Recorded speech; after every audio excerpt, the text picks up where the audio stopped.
सोचिए, भारत में एक ऐसी जगह है जहां खुद सरकार ये कहती है कि सूरज ढलने के बाद वहां रुकना मना है। एक ऐसा किला जो अपनी खूबसूरती से कहीं ज्यादा अपने खौफ के लिए जाना जाता है। जी हां, आज हम बात कर रहे हैं भानगढ़ की, और हम इसके खंडरों में दफन सच से पर्दा उठाएंगे। और ये कोई मजाक नहीं है, ये भारतीय पुरातत्व सर्वेक्षण यानी आर्कियोलॉजिकल सर्वे ऑफ इंडिया की ऑफिशियल वार्निंग है। तो सवाल ये उठता है कि आखिर ऐसा क्या है भानगढ़ में कि रात के अंधेरे में वहां जाने की किसी को हिम्मत तो क्या, इजाजत भी नहीं है? क्या सच में वहां आत्माओं का बसेरा है? तो चलिए शुरू करते हैं अपना सफर, और सबसे पहले ये समझने की कोशिश करते हैं कि आखिर क्यों इस किले का नाम सुनते ही लोगों के रोंगटे खड़े हो जाते हैं।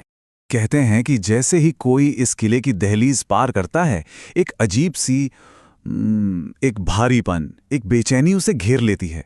ऐसा लगता है जैसे हवा में कुछ है, कुछ ऐसा जो दिखता नहीं पर महसूस जरूर होता है। और बात सिर्फ इस बेचैनी तक ही सीमित नहीं है। कई लोगों का तो ये भी कहना है कि उन्हें हर पल ऐसा महसूस होता है जैसे कोई देख रहा है, कोई है उनके पीछे। और शायद यही वो एहसास है, वो अनजाना डर जो भानगढ़ की डरावनी कहानियों की जड़ है। तो आखिर वो कहानियां हैं क्या? चलिए जानते हैं। भानगढ़ से जुड़ी यूं तो कई कहानियां हैं, पर दो हैं जो सबसे ज्यादा मशहूर हैं। एक कहानी है साधु बालूनाथ की। उन्होंने किले के बनने की इजाजत तो दे दी, लेकिन एक शर्त रखी।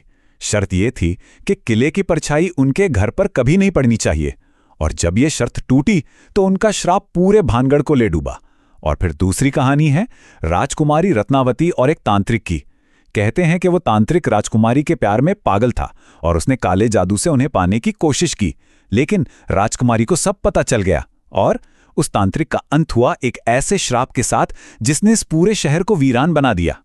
अब ये तो हुई कहानियां, पर इन कहानियों में दम इसलिए है क्योंकि आज भी लोग वहां अजीब अजीब चीजें महसूस करते हैं। कभी किसी को फुसफुसाने की आवाजें आती हैं, तो कभी किसी को रोने की। पुराने नाचघर से घुंघरुओं की आवाज, अचानक से इत्र की खुशबू आने लगती है। और सबसे अजीब बात जानते हैं क्या है? वहां किसी भी घर पर छत नहीं टिकती। और वो चेतावनी कि जो रात में रुका वो फिर कभी कहानी सुनाने लौटा ही नहीं। हाँ, ये सब सुनने में किसी हॉरर फिल्म की कहानी जैसा लगता है ना? पर क्या हो अगर हम कहें कि असली कहानी इन सब से कहीं ज्यादा अलग है?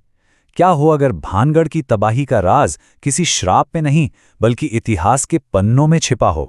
तो चलिए अब इन कहानियों से पर्दा हटाते हैं और देखते हैं कि इतिहास की किताबें भानगढ़ के बारे में क्या कहती हैं।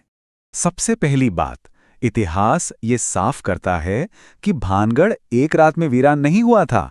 नहीं, असल में 1573 में जब ये बना तो ये एक बहुत ही खुशहाल और समृद्ध शहर था। लेकिन फिर वक्त बदला। 17वीं सदी के आखिर तक मुगलों का साया सिर से उठने लगा और ये खूबसूरत शहर दुश्मनों की नजरों में आ गया। फिर एक के बाद एक हमले, सूखा, अकाल, इन सब ने मिलकर लोगों को धीरे धीरे, बहुत धीरे धीरे इस जगह को छोड़ने पर मजबूर कर दिया। तो मतलब साफ है, भानगढ़ की बर्बादी किसी श्राप का नतीजा नहीं थी। ये नतीजा थी खराब प्लानिंग, बदलते वक्त और लाचारी का। ये एक धीमी मौत थी जो कई दशकों में हुई, ना कि एक रात में। अच्छा, और वो सरकारी बोर्ड जिस पर लिखा है कि सूर्यास्त के बाद रुकना मना है, उसका सच तो और भी चौंकाने वाला है। वो बोर्ड भूतों की वजह से नहीं, बल्कि लोगों की सुरक्षा के लिए है। असल में ये इलाका सरिस्का टाइगर रिजर्व के ठीक बगल में है। रात में यहाँ जंगली जानवरों, खासकर बाघों का खतरा रहता है।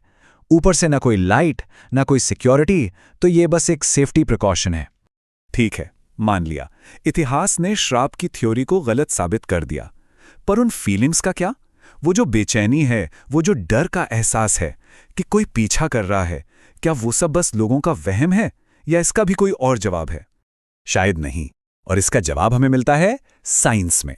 जी हां, विज्ञान के पास इन अजीब अनुभवों के लिए एक बहुत ही दिलचस्प एक्सप्लेनेशन है। देखिए, हमारे चारों तरफ ना एनर्जी की कुछ इनविजिबल फील्ड्स होती हैं, जिन्हें हम इलेक्ट्रोमैग्नेटिक फील्ड्स या ईएमएफ कहते हैं। अब होता यह है कि पुरानी टूटी फूटी जगहों पर, जैसे कि कोई खंडर किला, ये फील्ड्स गड़बड़ा सकती हैं। और जब ऐसा होता है तो ये लो फ्रीक्वेंसी ईएमएफ्स हमारे दिमाग की वायरिंग के साथ खिलवाड़ कर सकती हैं। ये दिमाग के उस हिस्से को, मतलब टेम्पोरल लोब को एक्टिवेट कर देती हैं, जो हमारी भावनाओं और सेंसेस को कंट्रोल करता है। और नतीजा होता है अचानक से घबराहट, ये महसूस होना कि कोई देख रहा है, और कभी-कभी तो ऐसी परछाइयां दिखना जो वहां हैं ही नहीं। और सिर्फ इतना ही नहीं, एक और चीज है जिसे कहते हैं इंफ्रासाउंड। ये इतनी लो फ्रीक्वेंसी की आवाज है कि हमारे कान इसे सुन नहीं पाते, पर हमारा शरीर इसे महसूस करता है, एक वाइब्रेशन की तरह।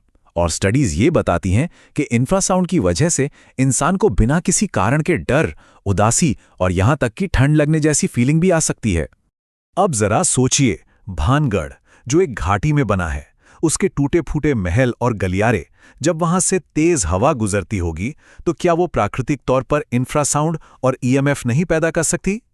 तो बहुत मुमकिन है कि जिसे लोग भूत प्रेत का साया समझते हैं, वो असल में इन नेचुरल साइंटिफिक घटनाओं का ही असर हो। तो अब हमारे सामने दो तस्वीरें हैं। एक तरफ है मिथक और कहानियां, और दूसरी तरफ है इतिहास और विज्ञान।